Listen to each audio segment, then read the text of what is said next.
Bismillah, Assalamualaikum warahmatullahi wabarakatuh. Alhamdulillahirrabbilalamin. Hamdan syakirin, hamdan na'imin, hamdan yu'afi na'mahu wa yukafiru mazidah. Ya Rabbana lakal hamdu kama yanbaghi li jalali wajhikal karim wa azimi sultanik. Allahumma salli ala sayyidina Muhammad wa ala ali sayyidina Muhammad. Rabbi israh li sadri wa yassir li amri wahlul 'uqdatam min lisani yafqahu qawli, amma ba'd. Alhamdulillahirrabbilalamin. Segala puji bagi Allah Subhanahu wa Ta'ala yang telah melimpahkan rahmatnya, hidayahnya beserta taufik dan inayahnya, sehingga kita masih bisa merasakan nikmat-nikmat yang terus diberikan kepada kita. Kemudian salawat serta salam tidak lupa juga kita haturkan kepada junjungan Nabi besar Muhammad Sallallahu Alaihi Wasallam beserta keluarganya, sahabat-sahabatnya, dan juga pengikutnya sampai akhir zaman. Sebelumnya perkenalkan, nama saya Perli Rahmat Saputra, saya seorang mahasiswa dari kampus UNC Samarinda dan dari Prodi Bimbingan dan Konseling Islam semester 6. Di video ini saya akan menyampaikan sedikit materi dakwah yang berjudul mengayomi pemuda. Oke, jadi karena banyak kita lihat belakangan ini terlalu banyak sudah pemuda-pemuda di Indonesia umumnya yang ya secara tidak langsung kita katakan mereka sudah kehilangan arah. Ya, bisa kita katakan bahwasanya mereka adalah kehilangan arah. Kenapa? Banyak penyebabnya. Entah itu dari faktor keluarga, lingkungan, itulah yang membuat mereka menjadi kehilangan arah. Nah, maka itulah yang harus kita jaga. Bagaimana caranya supaya pemuda-pemuda ini kembali kepada jalan Allah. Di sini bukan berarti karena Al-Fakir adalah seorang pemuda, tapi di sini Al-Fakir sama-sama mengingatkan bahwasanya banyak juga di tempat-tempat kita, umumnya di Indonesia, itu sangat banyak sekali pemuda-pemuda yang sudah kehilangan arah. Nah, jadi Al-Fakir di sini menghimbau, mengajak kepada kita semua, terutama yang menonton video ini, marilah kita sama-sama mengayomi para kaum muda, mengayomi teman-teman kita supaya mereka kembali kepada jalan kebenaran. Sekalipun tidak yang betul-betul, maksudnya tidak yang langsung lurus gitu, tidak apa, yang penting kita mengayomi pelan-pelan. Rasulullah SAW pernah bersabda, "Ya'jabu rabbuka min syabin laisat lahu sabwah." Kata beliau, Rabbmu, Allah,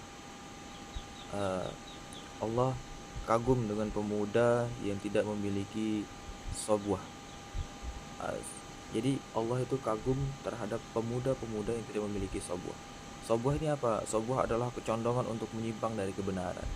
Jadi Allah itu kagum terhadap pemuda-pemuda yang masih tetap semangat dan gigih untuk menuju jalan yang benar. Maksudnya mereka tidak tidak menyimpang pada jalan-jalan yang tidak benar. Jadi di sini sebetulnya peran-peran kita selaku teman, apalagi khususnya untuk teman-teman konselor, disinilah adalah fungsi kita sangat berperan di sini, sebetulnya berperan penting gitu di sini. Untuk apa? Kita berperan penting untuk mengayomi mereka supaya kembali kepada jalan kebenaran, mengayomi mereka supaya kembali untuk kembali ke setelan mereka yang pertama. Maksudnya jangan sampai justru kita yang malah membuat mereka seperti itu, atau malah kita yang mengikut seperti begitu. Seperti yang saya bilang tadi, bahwasanya faktor-faktornya itu banyak, entah itu dari faktor lingkungan ataupun dari faktor keluarga. Kalau memang dari faktor keluarga, kita coba untuk datangi kepada keluarganya, atau kita coba berbincang kepada orang tuanya. Dan di sini juga perlu diketahui bahwasanya orang tua itu sangat berperan penting di dalam proses mengayomi pemuda. Jadi peran orang tua itu adalah peran yang paling utama, apalagi seorang ibu, karena dikatakan bahwasanya ibu adalah madrasah pertama seorang anak. Jadi seorang anak itu pasti sangat membutuhkan kasih sayang seorang ibu.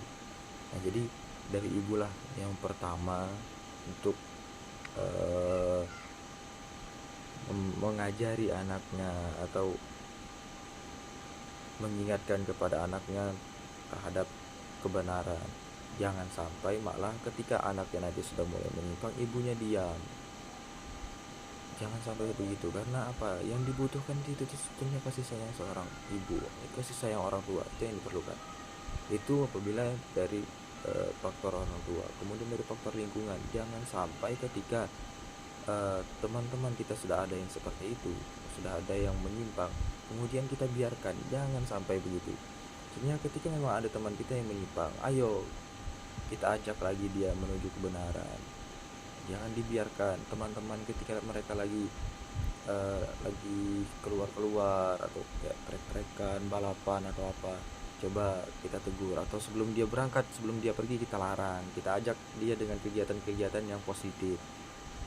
Kegiatan-kegiatan positif ya, kalau misalkan memang tidak mampu dalam kegiatan-kegiatan seperti majelis, ya buatlah kegiatan-kegiatan yang positif seperti apa, kumpul-kumpul, cerita-cerita biasa. Maksudnya jangan sampai yang malah menyimpang. Kemudian juga di dalam Al-Qur'an tertulis qalu sami'na fatay yazkuruhum yuqalu lahu Ibrahim. Mereka berkata, mereka ini di kaumnya Ibrahim.